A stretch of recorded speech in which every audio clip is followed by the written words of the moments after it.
Gel मधले सुद्धा तुम्ही जर आम्हाला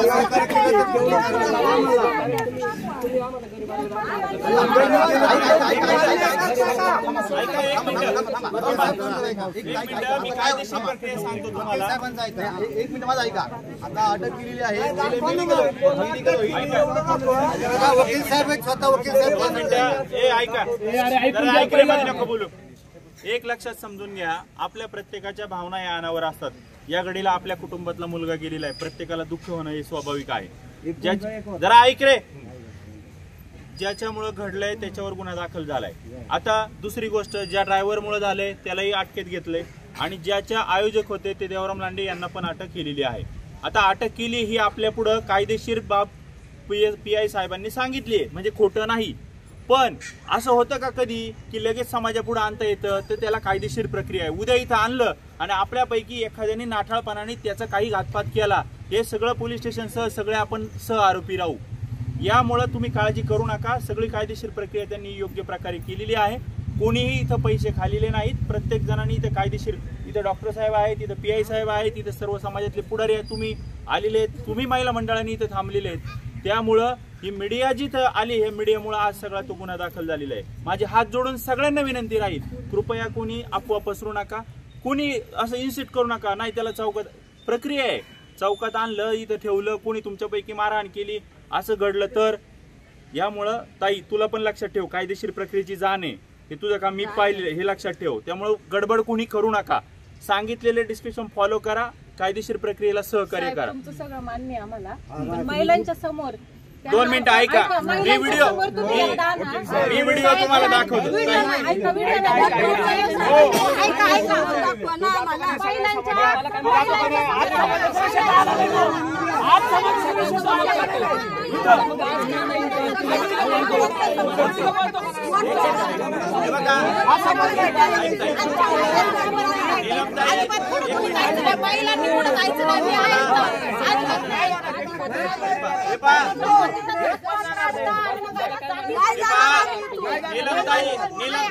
जरा ऐकून घ्या, माझं ऐकायचंय का? एक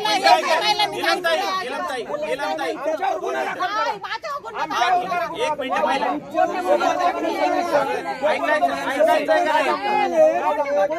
बघा,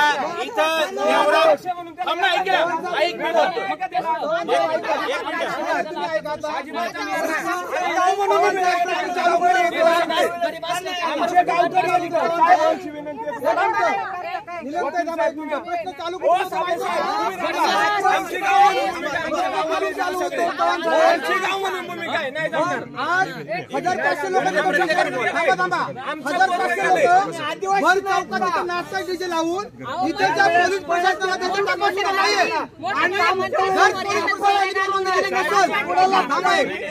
पोलीस प्रशासनाने परवानगी दिली नव्हती, तर 1500 माणसाची मिरवणूक निघाली कसं काय?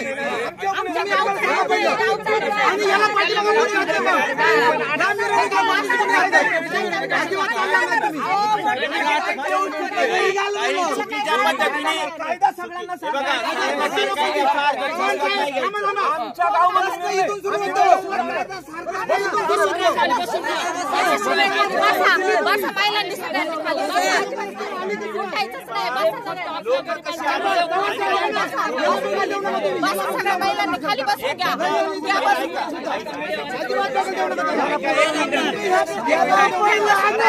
महिलांनी सगळ्यांनी खाली बसून नाही, खाली अजिबात उठायचंच नाही पुन्हा अजिबात।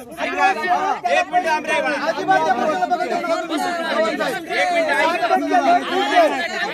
खाली बसा, खाली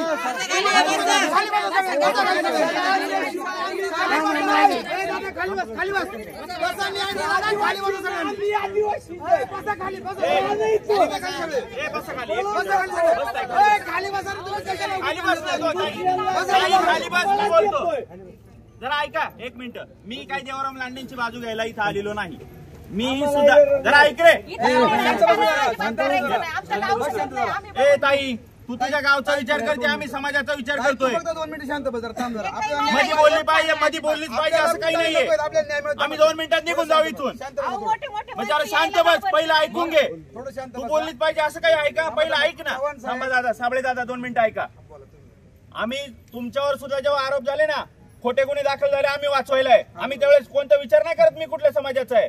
माझं म्हणणं इथं पहिलं समजून घ्या. मी कायदेशीर प्रक्रिया सांगतोय. तुम्हाला बसायचं असेल तर मी कोणताही विरोध करणार नाही. मी इथं देवराम लांडेची बाजू घ्यायला आलेलो नाही.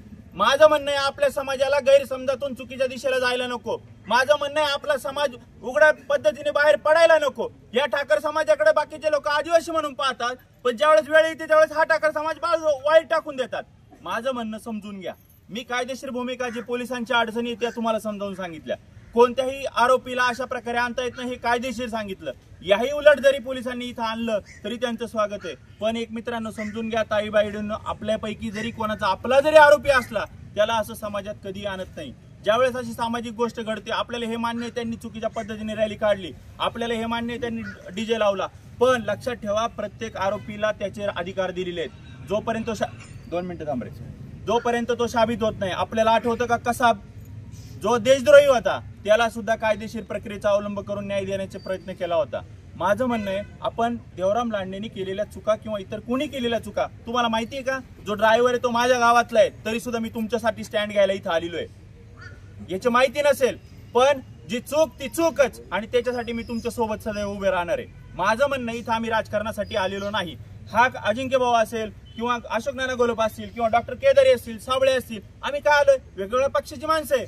पण माझा हेतूच आहे का अन्याय ज्याच्यावर झाला, ज्या माणसाच्या, ज्या माऊलीच्या, ज्या पोरगा गेलेला आहे, तिला जे दुःख झालंय त्याच्यासाठी न्याय म्हणजे काय लगेच भेटतो का? तर अटक होणं हा पहिली न्यायाची स्टेप्स आहे. पोलीस ते सहकार्य करतील, पोलीस न्यायासाठी पुढची जी प्रक्रिया आहे ती करतील, त्यासाठी आपण लक्ष ठेवू ना. पण जर तुम्ही म्हटले की नाही एखाद्याला ओढून आणा आणि आमच्या स्वाधीन करा, हे कोणालाही कधी शक्य होणार नाही. जर चुकीच्या पद्धतीने तुम्ही वागणार असाल, तुमच्या भावनांचा आम्ही सदैव आदर करू. पण बाबा हो, आम्ही तुमच्यासाठी आलो, आमचे शब्द काय ऐका, थोड्या भावना तुमच्या आवर घाला. तुम्ही जर आता एखाद्या पद्धतीने चुकीचं पाऊल उचललं तर त्याला आम्ही तुम्हाला सहकार्य करू शकणार नाही. पण जी चूक तुमच्या बाबत घडली, ज्यांनी केली आहे, तिथं आम्हाला तुम्हाला सहकार्य करायचं, ही भावना तुमच्या प्रती, या उपर तुम्ही तुमचा निर्णय घ्या.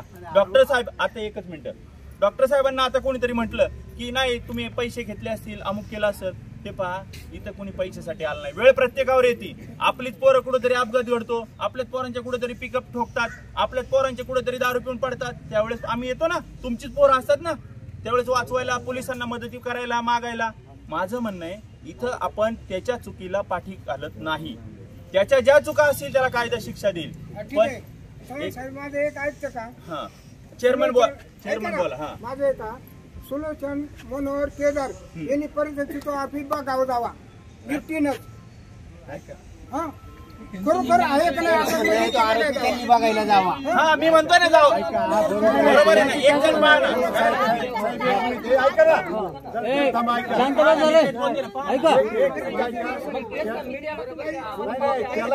इथे या ना आतमध्ये, इथे लगेच व्हिडिओ कॉल करून दाखवतील ना.